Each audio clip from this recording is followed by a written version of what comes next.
Hallo, heute bei Reingedruckt mal wieder eine kleine Verstärkung, hat aber auch einen Grund, wieso, weshalb, warum. Und zwar möchten wir euch mal zeigen, wie einfach man bei den Sunulu das Filament wechseln kann.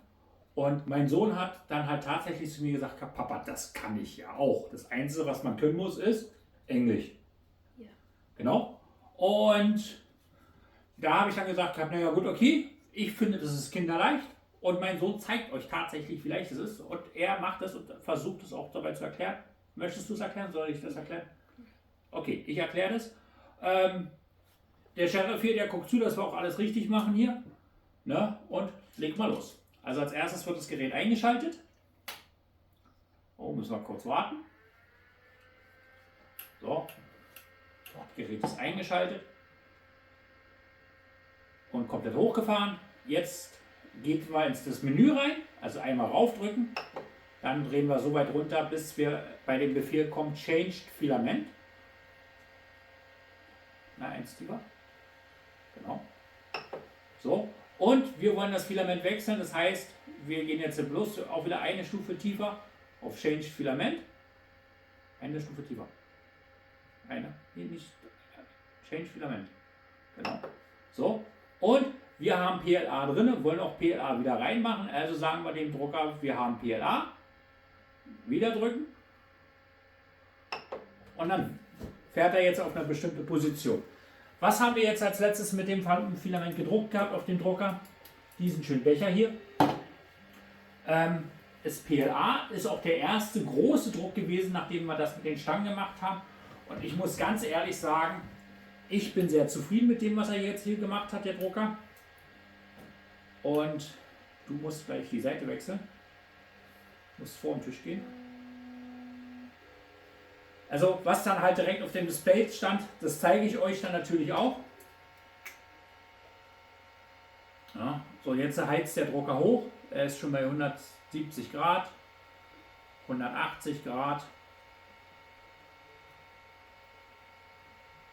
190, 200. Und also die beiden Drucker, die ich sonst hier zu Hause zu stehen habe, haben diese Funktion nicht. Darum halt wirklich sehr einfach gehalten. Und wir sind jetzt hier gleich bei 210 Grad. Und ihr seht selber, er schiebt das Filament tatsächlich schon raus. Ja.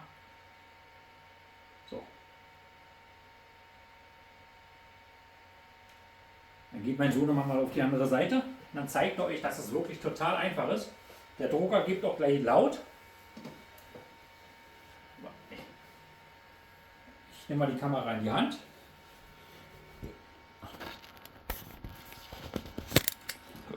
So. Der piept gleich. So, jetzt kann das Filament rausgezogen werden. Zieh raus. So. Jetzt räumen wir das Filament, das restliche wieder hier oben auf.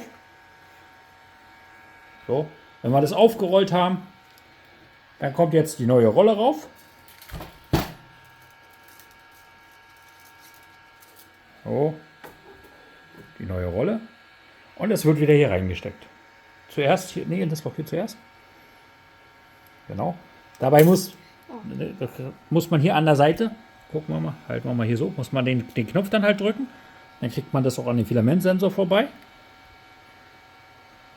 Schieb, schieb, schieb. Schieb rein. Geht nicht. Dann nochmal zurück. Dann haben wir eine Kleinigkeit vergessen. Einen Augenblick. So, die Schere haben wir in der Hand. Und zwar, halt mal, nur Schnitzel halten, Papa abschneidet. Am besten schräg schneiden. Nee, nicht so gerade schneiden, sondern so schräg schneiden. Dann kriegt ihr das Filament nämlich viel leichter dann reingeschoben. Zack. Und jetzt, warte, ich drücke den Knopf wieder. Und schieb rein. Will wieder nicht. Jetzt. So, wenn wir dann durch das erste Loch durch sind, schieb weiter. Gut. Dann haben wir jetzt hier hinten nochmal ein zweites Loch. Da müssen wir dann auch durch. Dann drücken wir die Feder hier ein bisschen zusammen. Noch ein bisschen schieben.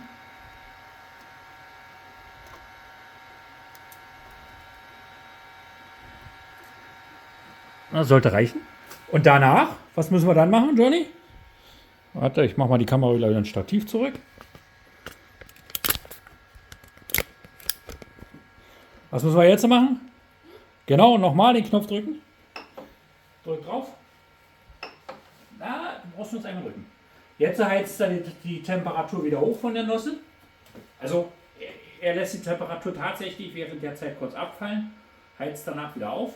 Das ist ein kleines Manko bei der ganzen Geschichte, dass er halt kurz aufhört oder die Temperatur nicht halten tut während der Zeit.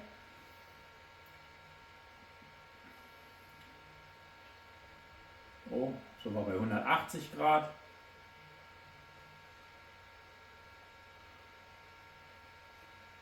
Und der Sheriff beobachtet ja alles. Der putzt sich. So. Ganz kurz nicht drücken. So. 206, 207, 208, 209. Und ihr seht es selber, die Filamentrolle bewegt sich. Er zieht das Filament unten rein.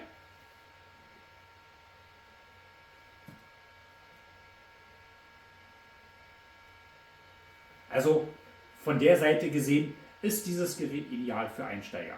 Was ist mir aufgefallen, was nicht so schön ist, und zwar, wenn man ein Teil drucken möchte und man möchte es nicht unbedingt mit dem Fast Printing drucken, jedes Mal, wenn man das Gerät neu gestartet hat, muss das Fast Printing deaktiviert werden. Es ist automatisch jedes Mal aktiv. Ist in meinen Augen vielleicht ein Nachteil. Wie ihr es seht, weiß ich nicht. Könnt ihr ja mal in die Kommentare reinschreiben, weil ich möchte nicht immer jedes Teil im schnellen Durchgang drucken, sondern manchmal möchte man auch ein bisschen Zeit haben. So, und jetzt kommt gleich das Filament unten raus. Jetzt drückt er, kommt noch ein bisschen von dem alten mit raus. Und da ist dann halt schon das neue Filament. So. Nehmen wir hier kurz zur Seite raus, so ein bisschen. Und gleich macht er wieder piep, piep, piep. Und dann ist der Filamentwechsel sozusagen komplett beendet.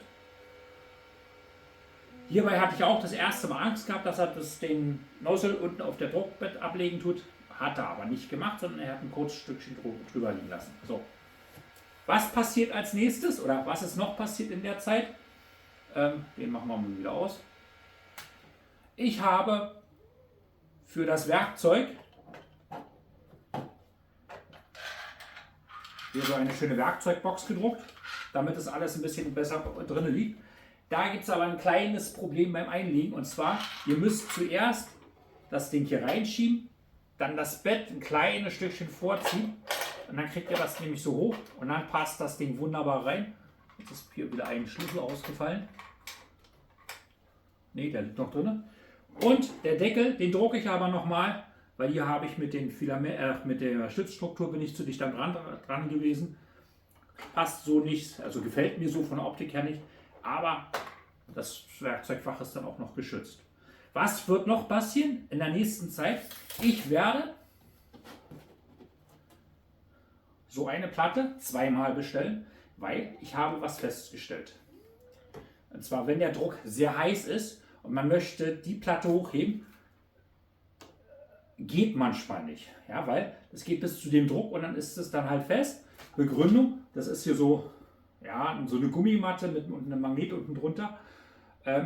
Hat Vorteile, hat Nachteile. Die größten Nachteile sind halt wirklich, dass dann halt irgendwann mal die Platte einreißen könnte und derjenige, der den Drucker gewinnt, der soll natürlich auch Spaß mit haben. Also kommt sowas hier.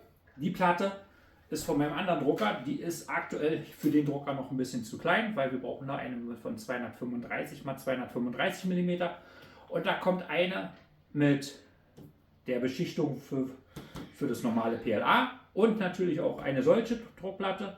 Was kommt noch? Ich werde PLA testen, ich werde Flexmaterial testen, ich werde Nylon testen und Polypropylen mit dem Drucker. Und ich halte euch dann quasi mit den nächsten Videos wieder auf dem Laufenden. Wir beide sagen, schaut weiter die Videos Der Gewinner wird auf alle Fälle glücklich sein mit dem Drucker, wird noch ein bisschen was passieren. Und ciao, bis zum nächsten, oder? Ciao, ciao. Hier kommt ihr zu meinem Kanal. Hier oben, da könnt ihr eins meiner letzten Videos sehen. Und das hier unten, das könnte für euch auch interessant sein.